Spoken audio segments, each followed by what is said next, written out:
খবরের শুরুতেই থাকছে হেডলাইন্স। মুর্শিদাবাদে সমবায় সমিতির নির্বাচন ঘিরে ধুন্ধুমার কাণ্ড, পুলিশকে ধাক্কা দেওয়ার পাশাপাশি লাঠি কেড়ে নেওয়ার অভিযোগ উঠল। সোমেই চাকরিহারাদের সঙ্গে কথা বলবেন সরকারের প্রতিনিধিরা, বিক্ষুব্ধদের আশ্বাস দিলেন শিক্ষামন্ত্রী। পথ দুর্ঘটনার তদন্তে নেমে কলকাতা পুলিশের জালে বাংলাদেশি নাগরিক। ভোটের আগে পরীক্ষার নামে টাকা তোলার পরিকল্পনা রাজ্যের, বিস্ফোরক অভিযোগ করল চাকরিহারা। বাড়ছে কোভিড সংক্রমণ, গত 24 ঘণ্টায় বঙ্গে নতুন করে 4 জন কোভিড আক্রান্ত হল। বাংলায় ভোটের বাদ্যি বেজে গেল, উপনির্বাচনের দিনক্ষণ জানিয়ে দিল কমিশন। মুখ্যমন্ত্রীর কাছে 5 চাকরিহারা নিজেদের বক্তব্য জানাল। মোদিকে সামনে রেখে প্রধানমন্ত্রীর বঙ্গ সফরের আগে বড় কথা ফাঁস করে দিলেন দিলীপ ঘোষ। তৈরি হল নয়া ইতিহাস, জাপানকে পেছনে ফেলে বিশ্বের 4র্থ বৃহত্তম অর্থনীতিতে পরিণত হল ভারত। 10 লাখ টাকা ঘুষ নেওয়ার সময় হাতে নাতে গ্রেফতার হল বর্ধমানের চিকিৎসক। আসছি বিস্তারিত খবরে। মুর্শিদাবাদের দৌলতাবাদে সমবায় নির্বাচনকে কেন্দ্র করে রণক্ষেত্রের চেহারা নিল, চরম উত্তেজনা ছড়িয়ে পড়ল। কলকাতা হাইকোর্টের নির্দেশে এই সমবায় নির্বাচন হওয়ার কথা ছিল, কিন্তু বাম কংগ্রেসের সঙ্গে তৃণমূল কংগ্রেসের দফায় দফায় সংঘর্ষে ধুন্ধুমার পরিস্থিতির সৃষ্টি হল। দৌলতাবাদে মহারাজপুর কৃষি উন্নয়ন সমবায় সমিতির নির্বাচনকে কেন্দ্র করে রাজনৈতিক দলের সদস্যরা সংঘর্ষে জড়িয়ে পড়ল বলে অভিযোগ উঠল। এমন পরিস্থিতি সামলাতে পুলিশকে লাঠিচার্জ পর্যন্ত করতে হল। এমনকি দৌলতাবাদ হাইস্কুলের ওই ভোটগ্রহণকে কেন্দ্র করে ব্যাপক মারধর হল। এই আবহে শান্তি স্থাপন করতে বিশাল পুলিশ বাহিনী ঘটনাস্থলে গেল। এদিকে পুলিশের গায়েও হাত দেওয়া হলো বলে অভিযোগ। তারপর ওই এলাকায় র্যাফ নেমে গেল, আর দুপক্ষকে ছত্রভঙ্গ করতে লাঠিচার্জ করতে হল। বহরমপুরের দৌলতাবাদ মহারাজপুর SKUS লিমিটেডে রবিবার ভোট গ্রহণ শুরু হতেই উত্তেজনা দেখা দিল। ভোট কেন্দ্রগুলিতে দফায় দফায় সংঘর্ষে জড়িয়ে পড়ল তৃণমূল, বাম এবং কংগ্রেস কর্মীরা। তখন পুলিশ হস্তক্ষেপ করল। অবশেষে পরিস্থিতি সামাল দিতে র্যাফ নামাতে বাধ্য হল প্রশাসন, আর পরিস্থিতি নিয়ন্ত্রণে আনতে লাঠিচার্জ করা হল। 5 বছর পর এই ভোটকে ঘিরে তুলকালাম কাণ্ড ঘটে গেল। এই সমবায় এতদিন CPM কংগ্রেস জোটের দখলে ছিল। অন্যদিকে মহারাজপুর কৃষি উন্নয়ন সমবায় সমিতিতে মোট 43টি আসন আছে। গত নির্বাচনে CPM 43টি আসনে জয়লাভ করল। এই বছর ওই 43টি আসনের মধ্যে CPM 21টি আসনে এবং কংগ্রেস 22টি আসনে প্রার্থী দিল। তৃণমূল কংগ্রেস এই সমবায় জিততে CPM কংগ্রেসের ওপর আক্রমণ করল বলে অভিযোগ তোলা হল। একাধিক বুথ দখলের চেষ্টা থেকেই এই সংঘর্ষ বলে মনে করা হচ্ছে। এই ঘটনার প্রতিবাদ করতেই বাম কংগ্রেস সমর্থকরা একত্রিত হলে তৃণমূল কংগ্রেসের সঙ্গে হাতাহাতি হল বলে অভিযোগ, আর তা মুহূর্তের মধ্যেই বড় আকার নিল এবং রাস্তায় ছড়িয়ে পড়ল সংঘর্ষ। এছাড়াও এই সমবায়ে তৃণমূল কংগ্রেসের পক্ষ থেকে মোট 42 জন প্রার্থী প্রতিদ্বন্দ্বিতা করল। ভোট শুরুর পরে মাটিতে ফেলে কর্মীদের মারধর, চেয়ার ভাঙচুর করার মতো ঘটনা ঘটল বলে অভিযোগ। তৃণমূল কংগ্রেসের অভিযোগ, মানুষ স্বতঃস্ফূর্তভাবে ভোট দিচ্ছিল, আর এই শান্তিপূর্ণ ভোটের বিষয়টি মানতে চাইল না বিরোধীরা। তাই বিরোধীরাই হামলা চালালো বলে তৃণমূল কংগ্রেসের অভিযোগ। যদিও সেই অভিযোগ অস্বীকার করল বিরোধীরা, তবে পুলিশকে লক্ষ্য করে ইট বৃষ্টির ঘটনা দেখা গেল। কয়েকজন পুলিশকর্মী তাতে আহত হল। এক অফিসারের ওপর শারীরিক হামলার অভিযোগও উঠল। তখন পরিস্থিতি নিয়ন্ত্রণে আনতে শেষ পর্যন্ত নামানো হল র্যাপিড অ্যাকশন ফোর্স র্যাফ। তাদের উপস্থিতিতে শুরু হল লাঠিচার্জ। ইতিহাস গড়ল ভারত। বিশ্বের বৃহত্তম অর্থনীতির তালিকায় আরও একটি স্থান ওপরে উঠে এসে ভারত 4র্থ বৃহত্তম অর্থনীতি হিসেবে বিবেচিত হচ্ছে। ইতিমধ্যেই নীতি আয়োগের CEO BVR সুব্রহ্মণ্যম গত শনিবার জানালেন যে ভারত জাপানকে ছাড়িয়ে বিশ্বের 4র্থ বৃহত্তম অর্থনীতিতে পরিণত হয়েছে। উল্লেখ্য যে 10ম নীতি আয়োগ গভর্নিং কাউন্সিলের বৈঠকের সময়ে সাংবাদিক সম্মেলনে তিনি এই তথ্য দিলেন। এদিকে ওই বৈঠকে বিকশিত ভারত 2047 এর জন্য দেশের রাজ্যগুলিকে নিয়ে আলোচনা করা হয়েছিল। জানিয়ে রাখি, IMF তথা আন্তর্জাতিক মুদ্রা তহবিলের তথ্যের উদ্ধৃতি দিয়ে BVR সুব্রহ্মণ্যম বললেন, আমরা বর্তমানে 4র্থ বৃহত্তম অর্থনীতি। আমাদের অর্থনীতির মূল্য $4 ট্রিলিয়ন এবং এটি আমার তথ্য নয়, বরং IMF এর তথ্য। ভারতের অর্থনীতি আজ জাপানের চেয়েও বড়। তিনি আরও বললেন যে ভারত শীঘ্রই জার্মানিকে ছাড়িয়ে বিশ্বের তৃতীয় বৃহত্তম অর্থনীতিতে পরিণত হতে পারে। তার মতে এখন কেবল আমেরিকা, চীন এবং জার্মানির আমাদের চেয়ে বড় অর্থনীতি রয়েছে। আমরা যদি আমাদের পরিকল্পনায় অটল থাকি তাহলে আগামী 2 থেকে 3 বছরের মধ্যে আমরা তৃতীয় বৃহত্তম অর্থনীতিতে পরিণত হব। এদিকে কেন্দ্রীয় মন্ত্রী জিতেন্দ্র সিংও একটি টুইটের মাধ্যমে এটি নিশ্চিত করলেন এবং বললেন যে ভারত এখন জাপানকে পেছনে ফেলে বিশ্বের চতুর্থ বৃহত্তম অর্থনীতিতে পরিণত হয়েছে। তিনি বললেন, বিকশিত ভারতের দিকে এটি একটি বড় পদক্ষেপ। আইএমএফের April world economic outlook report অনুসারে 2026 অর্থবর্ষে ভারতের নমিনাল জিডিপি 4187.017 বিলিয়ন ডলারে পৌঁছাবে বলে অনুমান করা হচ্ছে, যা জাপানের 4186.431 বিলিয়ন ডলারের জিডিপির চেয়ে সামান্য বেশি। জানিয়ে রাখি যে 2024 সালের মধ্যে ভারত বিশ্বের পঞ্চম বৃহত্তম অর্থনীতিতে পরিণত হয়েছিল। আইএমএফআরও পূর্বাভাস দিল যে আগামী 2 বছরে ভারত দ্রুততম বর্ধনশীল প্রধান অর্থনীতি হবে। ভারতীয় অর্থনীতি 2025 সালে 6.2% এবং 2026 সালে 6.3% হারে বৃদ্ধি পাবে, যা বিশ্বব্যাপী এবং আঞ্চলিক গড়ের চেয়ে বেশি। ওই সময়ের মধ্যে বিশ্বব্যাপী অর্থনৈতিক বৃদ্ধি 2025 সালে 2.8% এবং 2026 সালে 3.0% হবে বলে অনুমান করা হচ্ছে। পাকিস্তানের সাথে উত্তেজনার আবহেই ইতিহাস গড়ল আরবিআই মোদি সরকারকে দেবে 2.69 লক্ষ কোটির উপহার। জানিয়ে রাখি যে আইএমএফের তথ্য অনুযায়ী বর্তমানে বিশ্বের বৃহত্তম অর্থনীতি রয়েছে আমেরিকার 30 লক্ষ কোটি ডলার। তারপরেই এই তালিকায় রয়েছে চীন 19.23 লক্ষ কোটি ডলার। এছাড়াও তৃতীয় স্থানে রয়েছে জার্মানি 4.78 লক্ষ কোটি ডলার। নীতি আয়োগের সিইও জানালেন, ভারতীয় অর্থনীতি দ্রুত বৃদ্ধি পাচ্ছে এবং দেশের জনসংখ্যার শক্তি এই বৃদ্ধিতে সহায়তা করবে। ভারত বর্তমানে দ্রুত গতিতে এগিয়ে যাওয়ার অবস্থানে রয়েছে, যেমনটি আগে অনেক দেশ করেছে। তিনি আরও বললেন, আগামী 20 থেকে 25 বছর ধরে ভারতের জনসংখ্যাগত সুবিধা থাকবে, যার কারণে আমরা দ্রুত বৃদ্ধি অর্জন করতে পারব। প্রধানমন্ত্রী সমস্ত রাজ্যকে তাদের নিজস্ব স্তরে একটি ভিশন ডকুমেন্ট তৈরি করার আহ্বান জানালেন। ভারতের বৃদ্ধিতে এটি ইতিমধ্যেই দৃশ্যমান। সব ঠিক থাকলে আগামী বছরের শুরুতেই বিধানসভা নির্বাচন। বর্তমানে পায়ের তলার মাটি শক্ত করতে ব্যস্ত শাসক বিরোধী দুই পক্ষই। এরই মধ্যে উত্তরবঙ্গের পদ্মের ঘাঁটিতে ভাঙন ধরাতে মরিয়া তৃণমূল। টানা 3 দিন উত্তরবঙ্গ সফরে ছিলেন মুখ্যমন্ত্রী মমতা বন্দ্যোপাধ্যায়। ডালা ভর্তি উন্নয়নমূলক কর্মসূচির ঘোষণা করলেন তিনি। এদিকে বিরোধী দলনেতা শুভেন্দু অধিকারীও পৌঁছে গেলেন উত্তরে। আগামী 29 জুন উত্তরবঙ্গে হাইভোল্টেজ জনসভা করবেন প্রধানমন্ত্রী নরেন্দ্র মোদী। নমর জনসভাকে কেন্দ্র করে বিজেপির নেতা কর্মীদের মধ্যে উদ্দীপনা তুঙ্গে।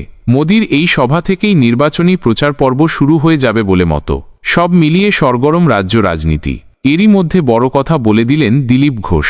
এদিন বঙ্গ বিজেপির প্রাক্তন সভাপতি বললেন, বাংলায় বর্তমানে যে পরিস্থিতি চলছে তা সে শিক্ষক নিয়োগ দুর্নীতি বা মুর্শিদাবাদে হিংসা বা আরজিকর সবকিছুই। সুপ্রিম কোর্ট, হাইকোর্ট এবং সিবিআই কেসগুলি দেখছে, কেন্দ্র তো সরাসরি হস্তক্ষেপ করতে পারে না। এই বিষয়গুলিকে নিয়ে আন্দোলন জারি রাখা বঙ্গ বিজেপি নেতৃত্বকে আগামীর আন্দোলনের রূপরেখা তৈরির কাজ কেন্দ্রীয় নেতৃত্ব করেই চলেছে। মোদীর বঙ্গ সফর নিয়ে বিজেপি নেতা বললেন, নির্বাচনকে সামনে রেখে সর্বভারতীয় নেতারা রাজ্যে আসবেনি। মোদী শাহ এলে দলীয় কর্মী নেতা সকলেরই মনোবল কিছুটা চাঙা হয়। মোদীকে সামনে রেখে লড়াই আরও জোরদার করার শপথ নেন কর্মীরা। এদিকে 31 মে কলকাতায় আসছেন অমিত শাহ। সেই প্রসঙ্গে দিলীপ বললেন, সংগঠন সামলেছেন অমিত শাহ, আমাকে উনি সভাপতি বানিয়েছিলেন। আমাদের লড়াইয়ে সবসময় পিঠে হাত রেখেছেন। তারই পরিণাম বিজেপি এখন রাজ্যের প্রধান বিরোধী দল। বাকি কাজ করার জন্য এবার ঝাঁপিয়ে পড়বে বঙ্গ বিজেপি। প্রসঙ্গত, সম্প্রতি মুখ্যমন্ত্রীর মমতা বন্দ্যোপাধ্যায়ের আমন্ত্রণে দীঘার জগন্নাথ মন্দিরের উদ্বোধনে গেলেন দিলীপ। সেই নিয়ে বহু জল্পনার সৃষ্টি হল। দিলীপ ঘোষের তৃণমূলে যোগদানের জল্পনাও জোরালো হল, যদিও বিজেপি নেতা সাফ জানিয়ে দিলেন তিনি বিজেপিতেই থাকছেন। চাকরিহারা যোগ্য শিক্ষিকাদের একাংশ কালীঘাটে মুখ্যমন্ত্রীর বাড়িতে নিজেদের দাবি জানিয়ে স্মারকলিপি জমা দিলেন। রবিবার সকালে চাকরিহারা শিক্ষকদের 50 জন কালীঘাট থানায় গেলেন। তারা মুখ্যমন্ত্রীর সঙ্গে দেখা করার আবেদন জানালেন। থানা থেকে মুখ্যমন্ত্রীর বাড়ি যাওয়ার জন্য 5 জনের প্রতিনিধি দলকে অনুমতি দেওয়া হল। নিজেদের 7 দফা দাবি সম্বলিত স্মারকলিপি নিয়ে মুখ্যমন্ত্রীর বাড়িতে গেলেন। সূত্রের খবর, স্মারকলিপি গ্রহণ করল মুখ্যমন্ত্রীর কালীঘাটের বাড়ির অফিস। চাকরিহারা শিক্ষকদের একাংশের বক্তব্য, অবিলম্বে প্রত্যেককেই স্কুলে ফেরার সুযোগ করে দিক প্রশাসন। অনেকেই বিভিন্ন কারণে স্কুলে যেতে পারছেন না বলে অভিযোগ। সেই সমস্ত জটিলতা কাটিয়ে যাতে দ্রুত তাদের স্কুলে ফেরার ব্যবস্থা করা হয় তার আবেদন জানালেন তারা। এদিকে করুণাময়ীর সেন্ট্রাল পার্কের সামনে এখনও অবস্থান বিক্ষোভে সামিল রয়েছেন চাকরিহারা শিক্ষক শিক্ষিকারা। তাদের বিরুদ্ধে যাতে পুলিশ কোনো কড়া পদক্ষেপ না করে সে বিষয়েই আগেই স্পষ্ট নির্দেশ দিলেন কলকাতা হাইকোর্টের বিচারপতি তীর্থঙ্কর। তাদের প্রতি নমনীয় মনোভাবই রাখতে হবে পুলিশকে। এমনকি কার্যকর হবে না মধ্যশিক্ষা পর্ষদের জারি করা শোকজ নোটিশও। সরকারকে সোমবার পর্যন্ত সময় বেঁধে দিয়েছিলেন বিকাশ ভবনের সামনে অবস্থান বিক্ষোভে বসা চাকরিহারা যোগ্য শিক্ষক শিক্ষিকারা। তার মধ্যে সরকারের প্রতিনিধিকে তাদের সঙ্গে যোগাযোগ করতে বলা হয়েছিল। এবার সেই দাবি মেনে নিলেন শিক্ষামন্ত্রী ব্রাত্য বসু। জানালেন, দাবি মতো সরকারি প্রতিনিধি চাকরিহারা শিক্ষকদের সঙ্গে দেখা করবেন। রবিবার একটি অনুষ্ঠানে যোগ দিলেন শিক্ষামন্ত্রী ব্রাত্য বসু। সেখানে তিনি জানালেন, প্রয়োজনে তিনি আবারও চাকরিহারা শিক্ষকদের সঙ্গে বৈঠকে বসতে রাজি আছেন। ব্রাত্য বললেন, আমরা সহানুভূতিশীল। যদি আলোচনায় বসতে চান তাহলে কি নিয়ে আলোচনা করতে চান তা নিয়ে নির্দিষ্ট আকারে আমাকে চিঠি দিন। আমাদের দফতরের প্রতিনিধিরা নিশ্চয়ই আগামীকাল ওনাদের সঙ্গে যোগাযোগ করবেন। উল্লেখ্য, চাকরিহারা যোগ্য শিক্ষকরা মুখ্যমন্ত্রী এবং শিক্ষামন্ত্রীকে আলোচনায় বসার আবেদন জানিয়ে ইমেল করেছিলেন। যোগ্য চাকরিহারা শিক্ষক শিক্ষিকা অধিকার মঞ্চের তরফে করা সেই ইমেলের কোনো জবাব না আসায় শিক্ষামন্ত্রীকে একটি খোলা চিঠি লিখলেন ওই সংগঠনের সদস্যরা। সেখানে সোমবারের মধ্যে তাদের সঙ্গে সরকারের প্রতিনিধিকে দেখা করতে বলা হয়। তা না হলে বৃহত্তর আন্দোলনের হুঁশিয়ারি দিলেন চাকরিহারা যোগ্য শিক্ষকরা। কিন্তু তারপরেও কোনো জবাব শিক্ষামন্ত্রী বা শিক্ষা দফতরের তরফে আসেনি। শনিবার ব্রাত্য বসুকে আরও একটি ইমেল করলেন তারা, কিন্তু শিক্ষামন্ত্রীর ইমেল বক্স ভর্তি হয়ে যাওয়ায় তা ডেলিভার্ড হয়নি বলে অভিযোগ করলেন চাকরিহারা যোগ্য শিক্ষকরা। তবে এদিন ব্রাত্য বসু বললেন, একটা চিঠি আমি পেয়েছি, কিন্তু সেখানে কেন বসতে চাওয়া হয়েছে তার উল্লেখ নেই। সেই চিঠি ঘুরিয়ে যাতে যথাযথভাবে তারা নির্দিষ্ট আকারে আবার দেন তার আবেদন নিশ্চয়ই আগামীকাল করা হবে সরকারের তরফে। আমাদের প্রতিনিধি নিশ্চয়ই তাদের সঙ্গে কথা বলবেন। উল্লেখ্য, চাকরিহারা যোগ্য শিক্ষক শিক্ষিকাদের একাংশ শনিবার দেখা করলেন আইনজীবী বিকাশ রঞ্জন ভট্টাচার্যের সঙ্গে। আলোচনার পর বিকাশ তাদের স্পষ্ট করে দিলেন, ফের পরীক্ষা দেওয়া ছাড়া আর কোনো উপায় তাদের হাতে নেই। এরপরেই তারা রবিবার প্রাক্তন বিচারপতি তথা বিজেপির তমলুকের সাংসদ অভিজিৎ গঙ্গোপাধ্যায়ের সঙ্গে দেখা করলেন।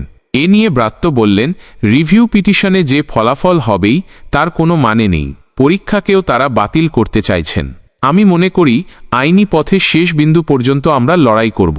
অনেক দিন ধরেই নেতিবাচক ভাবনা ওদের মাথায় ঢোকানো হচ্ছে। আমি বলবো সেটাতে নজর না দিয়ে এখন মুখ্যমন্ত্রীর প্রতি আস্থা রাখা উচিত। গাড়ি দুর্ঘটনার তদন্তে নেমে এক বাংলাদেশি নাগরিককে গ্রেফতার করল কলকাতা পুলিশ। তাকে ভারতের নাগরিকত্ব পাইয়ে দেওয়ার সাহায্য করার জন্য অপর এক ব্যক্তিকেও গ্রেফতার করা হয়েছে। দুজনকে গ্রেফতার করল কালীঘাট থানার পুলিশ। জানা গেল, গত 18 মে নেতাজিনগর থানা এলাকায় কলকাতা পুলিশের এক কর্মচারীর বাইকে ধাক্কা মারল একটি গাড়ি। চালককে প্রথমে আটক করে তার ড্রাইভিং লাইসেন্স পরীক্ষা করে তদন্তকারীরা দেখলেন সেটি জাল। পরে ওই ব্যক্তিকে গ্রেফতার করল কালীঘাট থানার পুলিশ। ধৃতের নাম আজাদ শেখ। কলকাতা পুলিশের গোয়েন্দা প্রধান রূপেশ কুমার জানালেন, ধৃত আজাদের বাড়ি আদতে বাংলাদেশের ফরিদপুরে। বেআইনিভাবে 2023 সালে উত্তর 24 পরগনার বসিরহাটের ভারত বাংলাদেশ সীমান্ত পার হয়ে সে এই দেশে ঢুকল। তদন্তকারীরা জানতে পারলেন, বসিরহাটের নেজার থানার অন্তর্গত শেখ জাফর আলী নামে এক ব্যক্তি আজাদকে যাবতীয় নকল কাগজপত্র বানাতে সাহায্য করেছিল। এমনকি আজাদকে একটি নকল ড্রাইভিং লাইসেন্সও বের করে দিল এই ব্যক্তি। এই বিষয়ে তদন্তে নেমে কলকাতা পুলিশের তদন্তকারী আধিকারিকদের প্রাথমিক অনুমান, শুধুমাত্র ঘটনার নেপথ্যে এই দুই ব্যক্তি নয়, বরং একটি চক্র জড়িত রয়েছে। এত নিখুঁত কিভাবে যাবতীয় জাল নথিপত্র তারা তৈরি করল সেই বিষয়ে জানার চেষ্টা করছেন তদন্তকারীরা। ধৃত দুজনকে আদালতে পেশ করে নিজেদের হেফাজতে নিয়ে এই ঘটনার সঙ্গে আর কারা কারা যুক্ত রয়েছে সেই বিষয়গুলি জানার চেষ্টা করছেন তদন্তকারীরা। তবে এই বাংলাদেশি ব্যক্তি ভারতে এসে কোথায় কোথায় গিয়েছিল এবং তিনি কেন এখানে এলেন সেই বিষয়গুলি জানার চেষ্টা করা হচ্ছে বলে পুলিশ জানালো। রবিবার বিজেপি সাংসদের সঙ্গে বেশ কিছুক্ষণ আলোচনা করলেন তারা। যোগ্যদের চাকরি বাঁচাতে সুপ্রিম কোর্টে পরবর্তী আবেদন করার বিষয়টি নিয়ে পরামর্শ চাইলেন কলকাতা হাইকোর্টের প্রাক্তন বিচারপতির থেকে। বৈঠক শেষে চাকরিহারা এসএসসি শিক্ষকদের তরফে জানানো হল, সোমবারের মধ্যেই সুপ্রিম কোর্টে আরও একটি মামলা দায়ের করতে চলেছেন তারা, যেখানে ওএমআরের মিরর ইমেজ প্রকাশ্যে আনার দাবি জানানো হবে।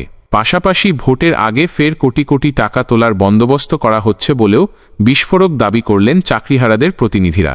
চাকরিহারা শিক্ষকদের প্রতিনিধি বললেন, আমরা বিজেপি, সিপিআইএম, কংগ্রেস সব দলের কাছেই পরামর্শ চাইতে গিয়েছি। আমরা পথ খুঁজছি কিভাবে যোগ্যদের চাকরি বাঁচানো যায়। সুপ্রিম কোর্টে মামলা লড়ে কিভাবে চাকরি বাঁচানো যায় তা আলোচনা হল অভিজিৎ গঙ্গোপাধ্যায়ের সঙ্গে। কারা দুর্নীতির মাধ্যমে চাকরি পেল আর কারা পেল না, তার জন্য ওএমআরের মিরর ইমেজের কপি পাবলিক ডোমেনে প্রকাশ করতে হবে। এই দাবিতে রাস্তায় যেমন আন্দোলন হয়েছে, অনশন চলছে, তেমন সোমবারের মধ্যে সুপ্রিম কোর্টেও মামলা করা হবে। একই সঙ্গে তাদের বক্তব্য, সুপ্রিম কোর্ট বলেছে দুর্নীতির সুবিধা নিয়ে যারা চাকরি পেয়েছে রাজ্য সরকারকে তাদের টার্মিনেট করতে হবে। ভোটের আগে আবারও পরীক্ষার নামে কোটি কোটি টাকা তোলার বন্দোবস্ত করে ফেলেছে, তা আমরা হতে দেব না। অভিজিৎ গঙ্গোপাধ্যায় বললেন, রিভিউ করে কোনো লাভ হবে কি না জানি না, তবে রিভিউ করা ছাড়া কোনো উপায়ও নেই। তবে গ্রুপ সি এবং গ্রুপ ডি কর্মীদের ভাতা দেওয়ার যে সিদ্ধান্ত রাজ্য সরকার নিয়েছে সে সম্পর্কে বিজেপি সাংসদ বললেন, কোন ফান্ড থেকে টাকা দিচ্ছেন আমার জানা নেই, কিন্তু কতদিন দিতে পারবেন সেটাই প্রশ্ন। বেসরকারি মেডিকেল কলেজের পক্ষে রিপোর্ট দেওয়ার জন্য ঘুষ নিচ্ছিলেন রাজ্যের একজন সরকারি ডাক্তার। আগে থেকেই এই গোপন ডিলের ব্যাপারে খোঁজ পেল কেন্দ্রীয় তদন্তকারী সংস্থা সিবিআই। তাই 10 লাখ টাকা হাতে নাতে নেওয়ার সময়ই এই ডাক্তারকে গ্রেফতার করল সিবিআই অফিসাররা। ধৃত ডাক্তারের নাম তপন কুমার জানা। তিনি ন্যাশনাল মেডিকেল কমিশনের অ্যাসেসর অর্থাৎ মূল্যায়নকারী হিসেবে নিযুক্ত ছিলেন। এছাড়াও তিনি মুর্শিদাবাদ মেডিকেল কলেজের অ্যানাটমি বিভাগের প্রধান হিসাবে কর্মরত। সিবিআই প্রেস বিবৃতিতে জানালো, ওই ডাক্তার কর্ণাটকের একটি প্রাইভেট মেডিকেল কলেজের পক্ষে ইন্সপেকশন রিপোর্ট দেওয়ার জন্য 10 লাখ টাকা দাবি করলেন। আগে থেকেই খবর পেয়ে সিবিআই অফিসাররা ফাঁদ পাতলেন। কর্ণাটকের বেলগাভির ওই মেডিকেল কলেজের 2 প্রতিনিধি এলেন টাকা দিতে। ডাক্তার টাকা নেওয়ার সময় তাকে হাতে নাতে ধরা হলো। এরপর ওই ডাক্তার ও তাকে টাকা দিতে আসা কর্ণাটকের বেসরকারি মেডিকেল কলেজের 2 প্রতিনিধির বিরুদ্ধে মামলা রুজু করা হলো। এরপর ওই ডাক্তার ও 2 ধৃতের বর্ধমান, কলকাতা ও বেলগাভির 3টি এলাকায় চলল তল্লাশি। জানা গেল, মোট 3 জায়গায় তল্লাশি চালিয়ে প্রায় 45 লক্ষ টাকার নগদ টাকা উদ্ধার করল সিবিআই। এছাড়া ওই ডাক্তারের বর্ধমানের বাড়ি থেকে নগদ ছাড়াও প্রচুর সোনা ও হীরের গয়না উদ্ধার হল। জানা যাচ্ছে, ধৃত ডাক্তার তপন কুমার জানা নাকি কিডনি পাচার চক্রের সঙ্গেও জড়িত, যদিও সিবিআই তাদের বিবৃতিতে এই বিষয়টি উল্লেখ করল না। জানা গেল, শনিবার রাত 11টা নাগাদ সিবিআইয়ের 8 জনের প্রতিনিধি দল বর্ধমান শহরের মিঠাপুকুর হাতিশাল এলাকায় এই অভিযান চালালো। রবিবার সকাল 7:30টা পর্যন্ত চলল এই অভিযান। ওই ডাক্তারের স্ত্রী ছিলেন বাড়িতে। রাতভর অভিযান শেষে রবিবার সকালে চিকিৎসকের বাড়ি থেকে নগদ প্রায় 24 লাখ টাকা, হীরে, সোনার গয়না, মূল্যবান রত্ন উদ্ধার করল সিবিআই। পাশাপাশি কম্পিউটারের হার্ড ডিস্ক ও কিছু কাগজপত্র নিয়ে গেল সিবিআইয়ের দল। শনিবার রাতে বর্ধমান থানার পুলিশের সঙ্গে যোগাযোগ করে এই অভিযান চালালো সিবিআই।